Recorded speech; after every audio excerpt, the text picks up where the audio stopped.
লাউ তো আমরা অনেকেই অনেকভাবে রান্না করে খেয়ে থাকি, কিন্তু কখনো কি এইভাবে লাউয়ের রেসিপি রান্না করে খেয়েছেন? যদি না খেয়ে থাকেন, এই গরমে একবার হলেও লাউয়ের রেসিপিটা খেয়ে দেখবেন বন্ধুরা। আর এইভাবে রান্না করে খেলে কিন্তু পেটটাও ঠান্ডা থাকে আর পেটটাও কিন্তু ভরা থাকে। আমাদের কিন্তু আজকে বাজার থেকে বেশ সুন্দর একটা লাউ এনেছে, একদম কচি আর ফ্রেশ। দেখতেই পারছেন বন্ধুরা লাউটা কতটা পরিমাণে কচি। আর এখন একটা পিলারের সাহায্যে এইভাবে কিন্তু লাউয়ের খোসাটা আমি ছাড়িয়ে নিব। হ্যালো বন্ধুরা, সুলতা কুকিং রেসিপির পক্ষ থেকে সকলকে জানাই স্বাগত। এই পর্যায়ে আমার রান্নার রেসিপি একটু যদি ভালো লেগে থাকে অবশ্যই একটা লাইক করবেন, কমেন্ট করবেন, এবং যারা আমার নতুন বন্ধু আছেন তারা আমাকে একটা সাবস্ক্রাইব করতে ভুলবেন না। আমার নতুন এবং পুরাতন সকল বন্ধুদের জানাই আমি অসংখ্য ধন্যবাদ। বন্ধুরা, দেখতেই পারছেন লাউটা কিন্তু একদম কচি আর ফ্রেশ, এতটাই পরিমাণে কচি বন্ধুরা। আর এই লাউয়ের রেসিপি খেতে হয় কিন্তু দুর্দান্ত মজার। আমি কিন্তু ছুরির সাহায্যে এরকম চিকন চিকন করে ঝুরি ঝুরি করে কেটে নিব। আপনারা চাইলে কিন্তু বটির সাহায্যেও এইভাবে লাউগুলো কেটে নিতে পারেন, তাতে কোনো সমস্যা নেই।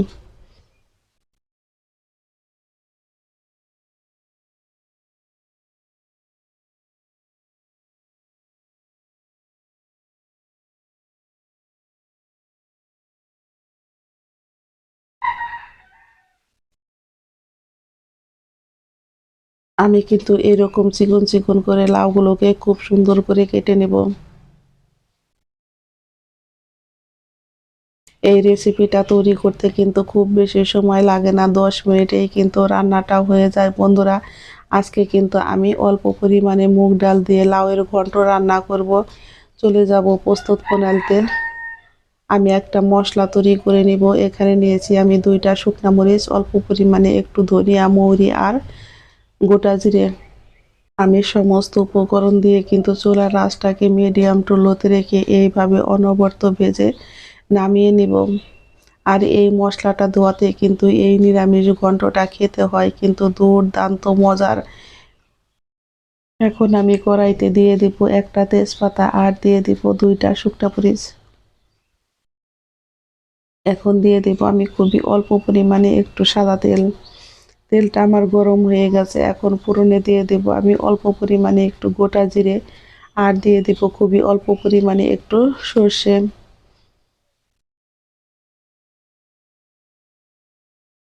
আপনারা যদি সর্ষেটা না দিতে চান তাহলে স্কিপ করতে পারেন, কিন্তু আমার কাছে বেশ ভালো লাগে সেই জন্য আমি এইভাবে দিয়ে থাকি। ফোড়নটা কিন্তু আমার একদম রেডি হয়ে গেছে বন্ধুরা, দেখতেই পারছেন।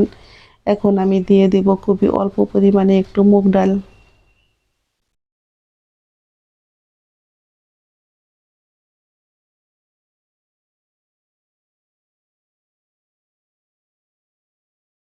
মুগ ডালটা দিয়ে কিন্তু আমি এইভাবে একটু বেশ ভালো করে ভেজে নিয়েছি। এখন আমি দিয়ে দেব কেটে রাখা লাউগুলো। আমি দিয়ে দেব খুবই অল্প পরিমাণে একটু হলুদের গুঁড়া আর দিয়ে দেব আমি হাফ চা চামচ পরিমাণে লবণ, বেশ কিছুটা পরিমাণে কাঁচামরিচ চিরা। বন্ধুরা, কাঁচামরিচ দেখে ভয় পাবেন না, এই মরিচগুলো একটু ঝাল না, সেই জন্য একটু বেশি দেওয়া হয়েছে। যদি আপনারা একদম কম ঝাল দিয়ে রান্না করে খেতে চান তাহলে আপনাদের ঝালটা আপনারা পছন্দ অনুযায়ী দিবেন। এখন আমি কিন্তু মশলার সাথে লাউগুলোকে বেশ ভালো করে মিশিয়ে নিব। চুলার আঁচটাকে কিন্তু আমি এখন বাড়িয়ে দিয়েছি, আর এইভাবে বাড়িয়ে দিয়েই কিন্তু আমি এখন লাউটাকে 5 মিনিট এইভাবে রান্না করে নিব।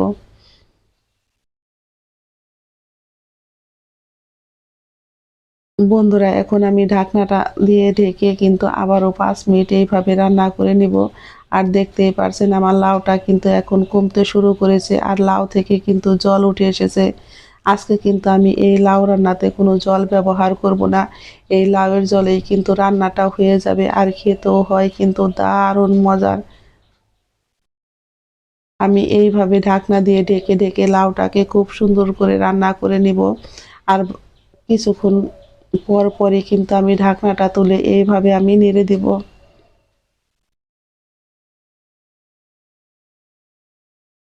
বন্ধুরা দেখুন লাউটা কিন্তু আমার একদম কমে গেছে। এখন আমি দিয়ে দেব 1 চামচ পরিমাণে চিনি। নিরামিষ রান্নাতে কিন্তু একটু চিনি দিলে খেতে বেশ ভালো লাগে। যদি আপনারা চিনিটা না দিতে চান তাহলে কিন্তু স্কিপ করতে পারেন, তাতে কোনো সমস্যা নেই।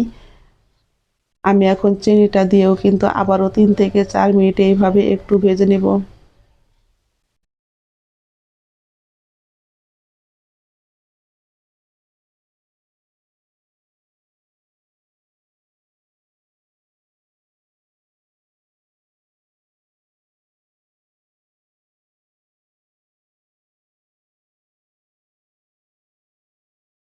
আমি এখন দিয়ে দেব এর মধ্যে ভাজা মশলা বন্ধুরা। এই ভাজা মশলাটা দেওয়াতে কিন্তু এর স্বাদটাই বেড়ে যায় দ্বিগুণ পরিমাণে, আর এতটাই পরিমাণে মজার হয়।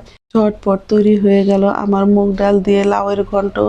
আমি কিন্তু এখন চুলায় থেকে নামিয়ে নিব। লাউটাও কিন্তু আমার একদম নরম হয়ে গেছে, লবণটাও ঠিক আছে।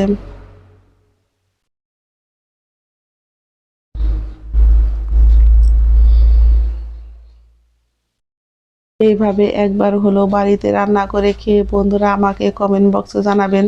সকলেই ভালো থাকবেন, সুস্থ থাকবেন। আমি আবারও ফিরবো নতুন নতুন কোনো রান্নার রেসিপি নিয়ে। আমার সকল বন্ধুদের জানাই আমি অসংখ্য ধন্যবাদ।